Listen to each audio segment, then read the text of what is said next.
Hey everybody, good morning, good afternoon, good evening, happy time of day wherever it is in the world you are today.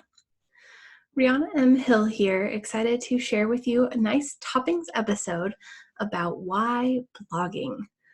Blogging is a topic that has been around for quite some time. At this point, we are all fairly familiar with blogs, but as a potentially new business owner or business owner who is new to digital marketing, or even just an individual who's curious about building a brand, a question might have come up for you of why people blog, if it's right for you, or maybe it's not right for you.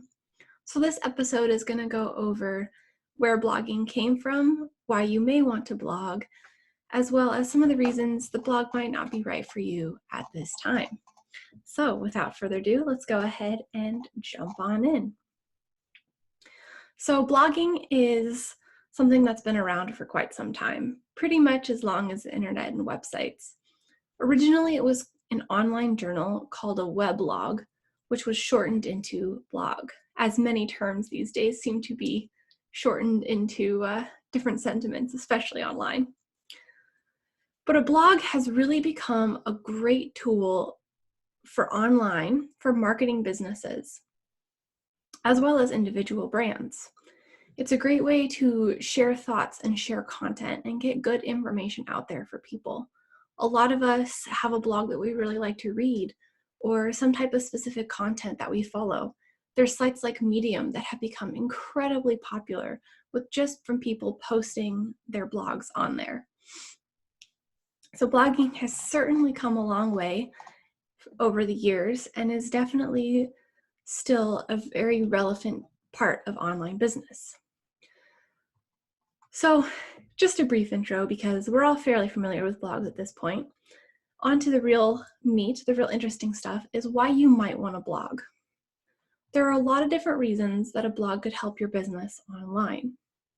I'll go over a few here. And of course, by business, this could also mean your personal brand. Perhaps you're a coach, or you just want to blog about what it's like to work from home, or on your travels experience, any type of blog that you might be thinking about. So the first part is to give your company or yourself an online voice and to tell your story. What you're able to do with this in the blog is show the brand personality of your business, or even showing the brand personality of yourself. This can be a challenge to do online. It has become a little bit easier with videos and Facebook Lives, but a blog is the original way to do this. It can give your voice, your business, or yourself a voice online. It also helps you set a tone for your brand. A second good reason is that it improves the findability of your website and helps you reach a larger audience. So even before Facebook ads and Google ads, or even without social media, one of the really cool things is that blogs help your website's findability.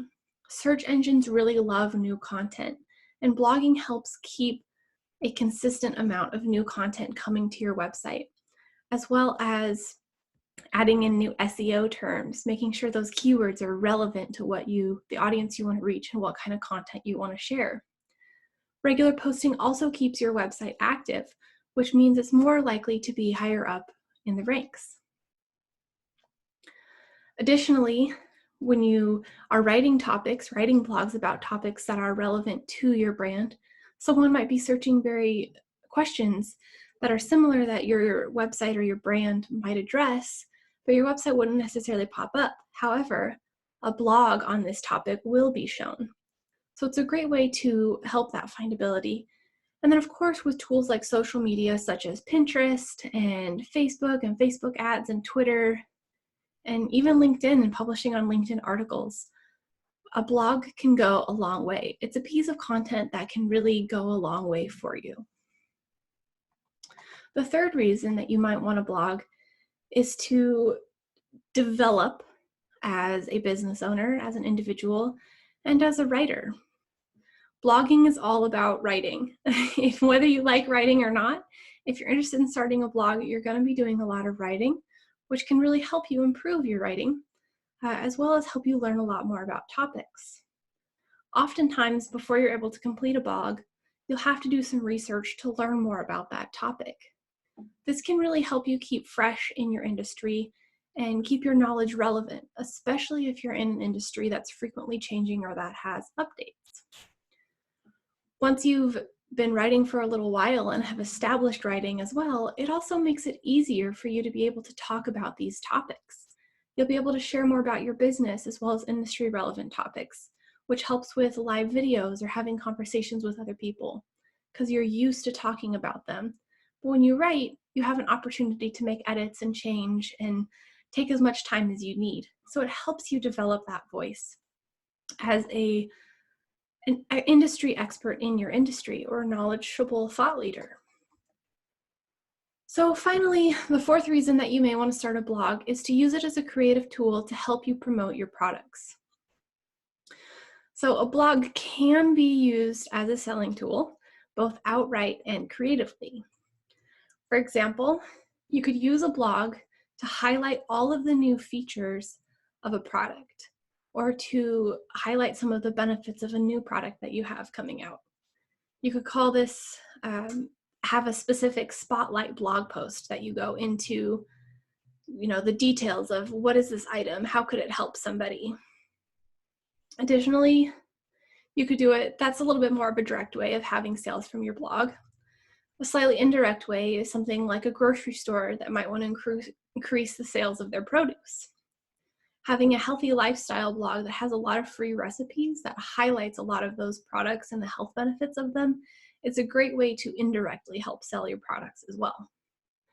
So those are the 4 key reasons that you may want to start a blog. But just like every kind of marketing strategy, blogging may or may not be right, depending on your interests and needs, as well as your specific business. So there's 3 reasons why you may not want to blog. And, writing a blog does have a lot of benefits. There are a lot of cool things, but it's definitely not right for everyone. So some of these reasons include you don't have a website and you don't plan on getting one. Starting a blog just for the sake of starting a blog may make sense to you, but probably not. You probably want to have a blog that's added on to a little bit more of a website with an about you or a contact you page. And if that's something that you just never plan on doing, a blog probably doesn't make the most sense. You'd probably be better suited doing something like live videos as a vlog type format on Facebook or some other form, Instagram pictures, writing your posts on there.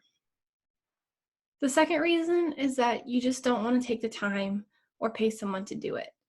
If you don't want to write, you're not a writer, you just don't want to do that commitment, that's fine. And you don't have to force yourself to do it either. A big part of digital marketing is that it needs to be authentic to you and it needs to be fun. If you're not somebody who's going to write it and you just don't want to do that, then just don't. It's okay. You don't have to. There's plenty of other things that you can do that'll make much more sense for your business. And finally, the third reason, which may be one of the most important, is that your target market or your current or potential audience is not somebody that reads blogs or gets online. For example, if you have a target audience that tends to read more newspapers, having a blog probably isn't something that is going to reach them or be useful to them. You might also have an audience that's a lot more interested in video and they're not going to read something. So also having a blog there doesn't make a lot of sense. So as any type of marketing strategy, it's really important to make sure it fits the needs of your company. It's something that you as an individual will want to do or can pay somebody to do. And you want to make sure that it makes sense for your target market. So those are the 3 key reasons why you may not want to blog. As a business owner or as an individual, this is just kind of one of those decisions that you have to make, but hopefully this helps. So when you're thinking about this as a blog, there's many questions you can ask yourself. Why you might want to blog? It could be a solid marketing strategy to add to your tool belt. Why not? If it doesn't fit your audience or industry, or you really just don't want to, don't. So that has been a quick short stack onto what a blog is, why you would want to blog or why you wouldn't want to blog. If you have any more questions, please feel free to reach out to us at Pancake Digital Solutions on Facebook. Thanks so much and have a great rest of your day.